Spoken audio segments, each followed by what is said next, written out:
ଯେତେବେଳେ ଯିବ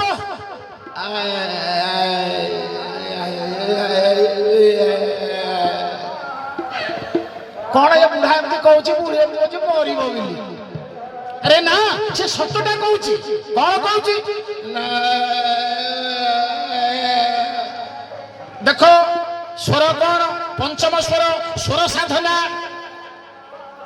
ଦେଖନ୍ତୁ ବିଦ୍ୟା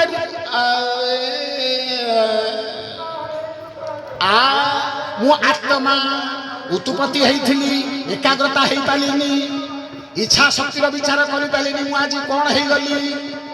ସ୍ୱୟଂ ଅହଙ୍କାରକୁ ଅନୁସରଣ କରିପାରିଲିନି।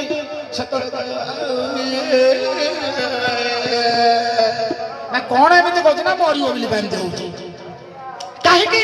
ମହାପୁରୁଷ କହିଲେ ଯେ ଏତେ ପ୍ରକାର ବୁଝାଇ କହିଲି, ଯେ ଏତେ ପ୍ରକାର ବୁଝାଇ କହିଲି, ତୁ ତତେ ବୁଝିଲୁ ନାହିଁ।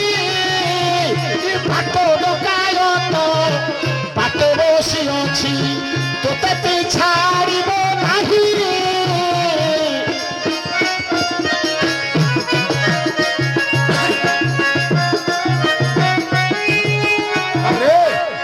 ସେତେବେଳେ ସେ ପଚାରିବ, ତୁ ତ ଯେତେବେଳେ କାଳେ ଧନରେ ବୁଝରେ, ଏଇ କର କଥା କରରେ, ଏଇ କର୍ମ କଥା କରରେ, ଧନ କଣ ବୁଝିଲନି, ଦୀପ କଣ ବୁଝିଲନି।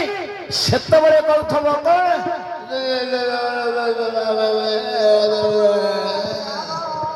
କଣ ନା ମୋ ପାଇଁ କିଛି ଦିଅ, ଦୀପ ଜଳିବା ପାଇଁ କିଛି ଦିଅ। ନା କଣ ଦେବି?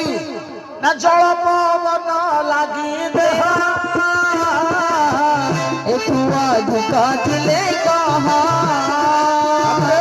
କଣ କରିବ?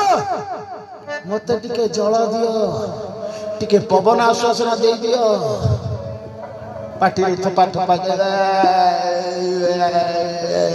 ନାହିଁ କେଲାଣି।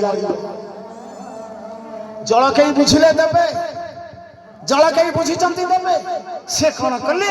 ମହାପୁରୁଷ କହିଛନ୍ତି ଜୀବର ଅନ୍ତିମେ ଭୁଲ କହିବି, ଜୀବର ଅନ୍ତିମ କର୍ମେ ଜଳ ଦାନ ଦେଲେ ଜୀବ ସୁଖ ପାଇ। ଜଳକୁ ନ ବୁଝି ପ୍ରଳୟ କରିବେ, ଶୁଣରେ ବାଜତ ନାହିଁ।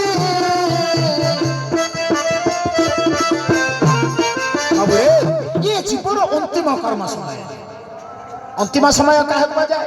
ଅନ୍ତିମ କର୍ମ ବୋଲି ଯାହା କର୍ମ ସରିଯାଇଛି ଆଉ ପାରୁନି, ସେ ବସିଛି। ସେତେବେଳେ ତାକୁ ଟିକେ କିଛି ଦିଅ, ଏ ଶରୀରକୁ ଜଳ ଦିଅ। ଜଳ କଣ? ଖାଦ୍ୟ ଦିଅ, ଟିକେ ପାଣି ଦିଅ। ସେ କୋଉଠିକି ଯାଇପାରୁନି, ସେତେବେଳେ ଦେଲ ନାହିଁ। କଣ କଲ? କେବେ ଦେଲ? କେବେ ଦେଲନି? ଆମେ ବେଇମାନ ହେଇଗଲେ, ଦେଲେନି ତାକୁ। ଆସିବ କୋଉଠୁ? ସେ ତ ଦେଇନି, ଇଏ ବି ଦଉନି। ତାକୁ କଣ କଲେ? ଆରେ ଯେତେବେଳେ ଆ ଭିତରେ ଯିଏ ଅଛି ସେ ଭେଟେ, ସିଏ ତ ସେତେବେଳେ ତମେ ପ୍ରଳୟ କରୁଥିବ, ଏସବୁ ବନ୍ଦ ଯାଇଥିବ। ଚାରି ଦ୍ୱାର ବନ୍ଦ, କହିଲା ଚାରି ଚୌକାରେ। ଇଏ ଯିଏ ଭେଟିଛି ସିଏ ଶୁଣ କିଏ? ସେଇ ଯୋଉ ବାପା ବୁଝିପାରିବେନି। ଆରେ ଆମ ବାପା ମା ଅନ୍ତିମ ସମୟ ତାଙ୍କର ଅଛି। ଅନ୍ତିମ କର୍ମ, ଅନ୍ତିମ କର୍ମ